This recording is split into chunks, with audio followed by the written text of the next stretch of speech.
Welcome back to BVarsity Live. Zach Ewing and Trevor Horn here with you in the TBC Media Studios downtown. Our thanks to the Wasco High baseball team for stopping on by. Coach Jeff Weddle and a couple of his seniors, Esteban Rios and Lalo Barraza, the battery, but it's flip-flopped. Usually it's Lalo pitching and Esteban catching. Tomorrow will be the other way around. Well, they both get a Saturday. lot of innings. Esteban and Zach Sullivan both get in a lot of innings for Wasco when Lalo's not out there. So, they got a good three-headed arm race there. Yeah, so Zach may be needed on Saturday. Yeah, you never probably. know. Yeah, with the pitch counts the way they are when they get up, you got to get them out of there or you forfeit the game is what happens. So once they hit 110 pitches in baseball. Hey, in the softball world on Saturday at 1 o'clock, we mentioned the first Kern County team playing at 4:30 tomorrow. That's Rosamond in Division 5. The Division 3 championship is at 1 o'clock on Saturday in Fresno, and that's Independence against Kerman. And for the second year, the Falcons are in the championship. This time they're the favorite. Last year, they were the 8th seed in the upstart and weren't supposed to be there and all those sort of things, and they lost to Hanford in the final. This year, the roles are reversed. Independence is there, and Coach Mike D'Amato joins us now. And I might be having some audio problems, but Mike, are you there? Yes, I am. Can you hear me? Yeah, I can hear you, Mike. How are you? It's Trevor. Hey, Mike, what is the biggest difference now going into Saturday's game that you had between last year being the underdog and coming into this year and it's being the first year at Fresno State? How the girls kind of adapted over the last, calendar year? Well, last year, of course, when you walk on the field at Fresno State, our young ladies were kind of mystified. Here they are in this big stadium, and I know it's the same dimensions as our home field, except you have all those grandstands around you, and it's just, Bulldog Stadium. That's not going to happen this year. We've been there.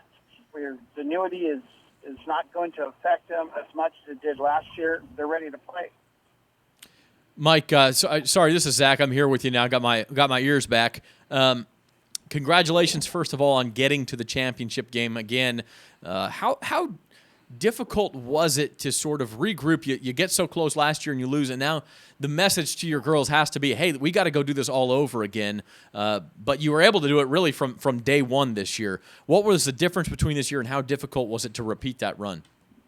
I think the biggest thing is like any coach would, we had the main part of our team back. We had our nucleus was back. We had, the pitching was back.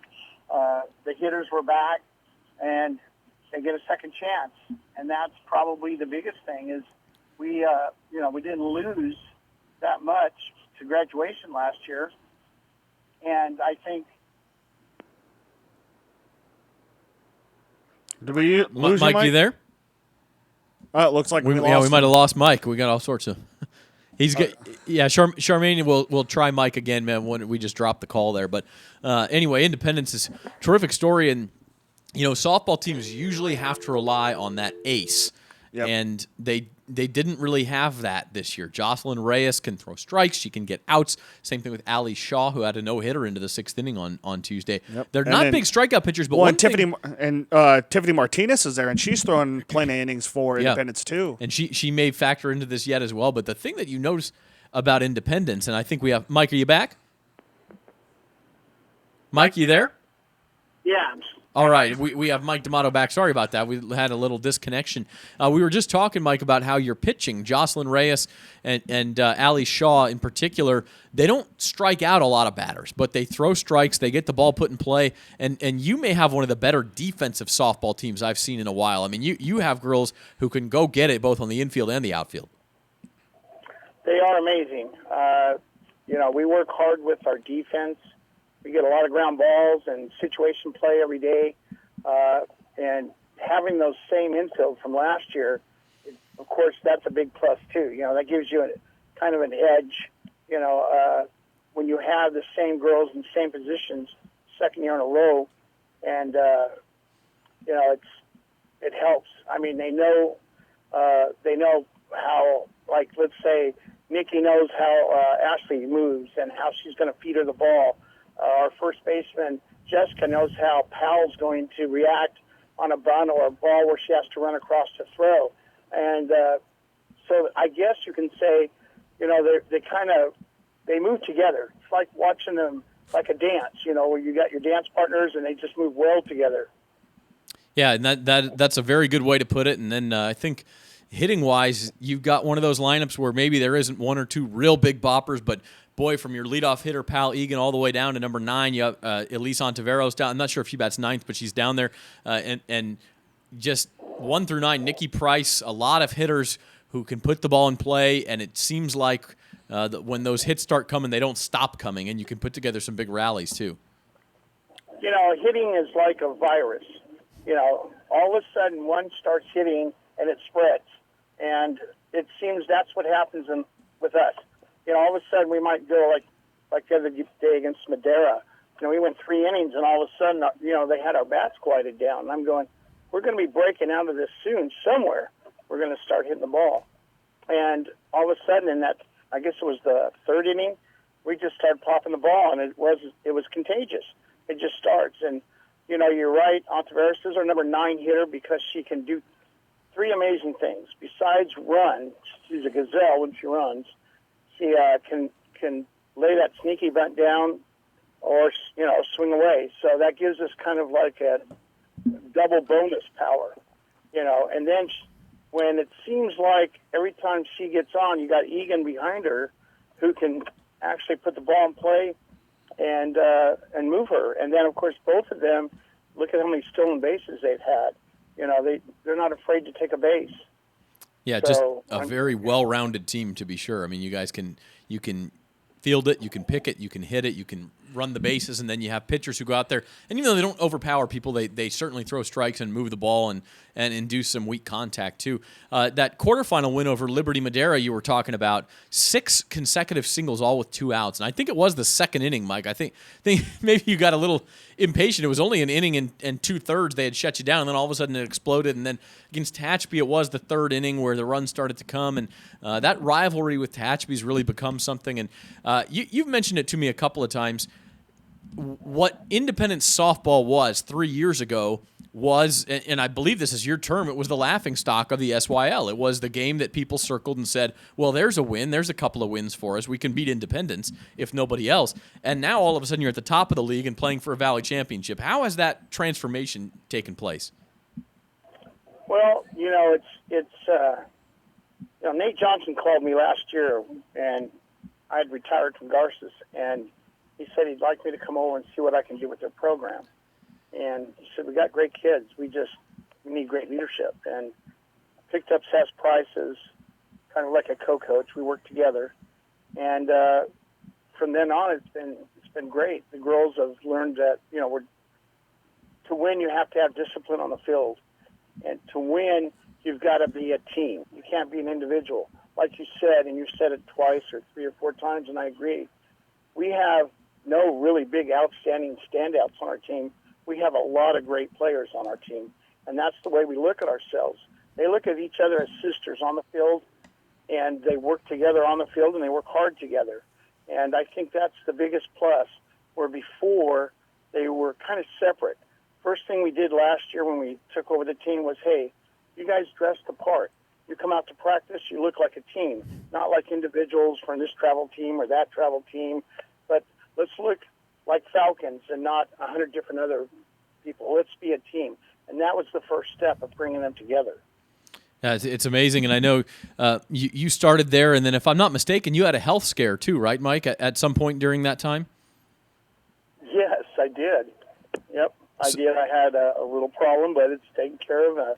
When your appendix doesn't agree with you, and they all of a sudden, you don't even feel the pain, and all of a sudden they just explode. Yeah, that's not good. No. That's not good. That's pretty serious, but you were able to survive that. And then to get to the championship last year and come back this year, what would it mean to you and you think to the girls and that Independence community to kind of finish the job on Saturday?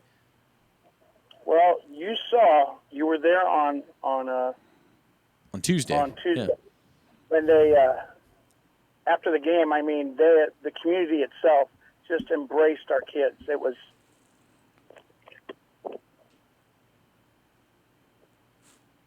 pretty awesome. Yeah, it's and that just says it all right there. It's been a terrific run, and a man that truly does care about his players. Yeah. It's incredible. And you guys have Kerman on Saturday, Mike. Before we let you go, what do you know about the Lions? What have you heard? I know you said you were going to try to talk to Russell Emerson at Taft. They had played that classic game with them on Tuesday, fell short in 9 innings, and now that's who you face. Yeah, I haven't got a call yet from Russ, so I went online and checked out who they played and their scores and, their line scores. And, then I went through, and you probably did the same with us, went online, Max Preps, and checked out, everything from pitching stats to hitting stats to on-base averages to slugging percentages to, stolen bases, I'm beginning to feel them, to know what they're like. You're doing your homework. Yeah. I'm going to get a call hopefully tonight, and he's supposed to show me the book and go over the book with me on the phone and stuff, and that will help a lot because at 14-10 in 10, there's a lot of hits going on. I know what Taft's pitching's like because we faced them early in the season, and I just don't know what Kerman's pitching's like, so I'm going to get a big account on what their pitching was like. I mean, because Taft was ripping them as bad as, Kerman was hitting the ball, Taft was hitting the ball. There was like back and forth. Yeah. It was one of those instant classic games. 2 runs in the top of the 7th, 2 runs in the bottom of the 7th, 2 runs in the top of the 8th, 2 runs in the bottom of the 8th, and then finally, in 10 innings, it was Kerman taking over and winning that game. So, Russ Emerson, hey, if you're listening, man, another Kern County coach needs your help. We're putting you on blast. You got to call Mike D'Amato tonight. So, hey, Mike, we appreciate you joining us, and congratulations on everything you guys have accomplished, and good luck on Saturday against the Kerman Lions for the D3 softball championship. And it's at 2 o'clock. Is that 2 o'clock? Oh, I'm sorry. 2 o'clock at Fresno State, yes. Okay. And hope to see you there. All right, yeah, so a little bit of a schedule change, but 2 o'clock on Saturday at Fresno State at Margie Wright Diamond there in Fresno. So our thanks to Mike D'Amato of Independence, and that's it. Yeah, that's about it. Also our thanks to Wasco, and next week, by the way, Trevor, we have our I don't know if we're going to call it a super show this year because we're not confident we can get every single just because state there qualifier are a few schools that are graduating that night, but we got 26 athletes heading to state in track and field. Like the last 2 years, we're trying to get all of them in studio in a 2-hour super show segment. I've got it all blocked off. Hopefully they can all show up, and it's going to be great to be able to send them off up to Clovis, with a nice big bang, if you would, before in our second to last show of the season next year. Yeah, and then June 8th will be our season wrap-up show. I'm going to have us do our top 5 storylines of the school year, you and I, and see how many we agree on there. And then also we've got some of the soccer all-stars from the North-South Soccer All-Star Game that's later in June coming in on the program that day as well. And that'll be a wrap for BVarsity this year. So a couple of big shows left. The state track preview next Thursday, and then the sort of the season wrap-up show on June the 8th. In the meantime, baseball, softball, big weekend. Everything's on Saturday as far as Kern County is concerned, except for Rosemont softball plays at 4:30 tomorrow to kick things off the D5 softball title game. Then after that, it's just track. At 9:30 a.m. Saturday morning, Wasco baseball. We had them in the house. They'll take on Fireball. 1 o'clock following that, also in Visalia, it's Highland against Porterville, the D3 baseball title game. And then 2 o'clock in Fresno, as mentioned, Independence against Kerman in the D3 softball title game. So for our producer, Charmaine Cleveland, our thanks to Wasco High Baseball, also Independence softball coach Mike D'Amato for calling in. We always appreciate our guests taking the time to join us. He's Trevor Horn. And before we go, one more thing, Trevor. I just wanted you to know that I will always love you. Ooh. My bro guy loves me. Tell me I don't have range. Tell me I don't have range. All right, fine. I'm Zach Ewing, everybody. This is BVarsity Live. We'll see you next week. Bye, guys.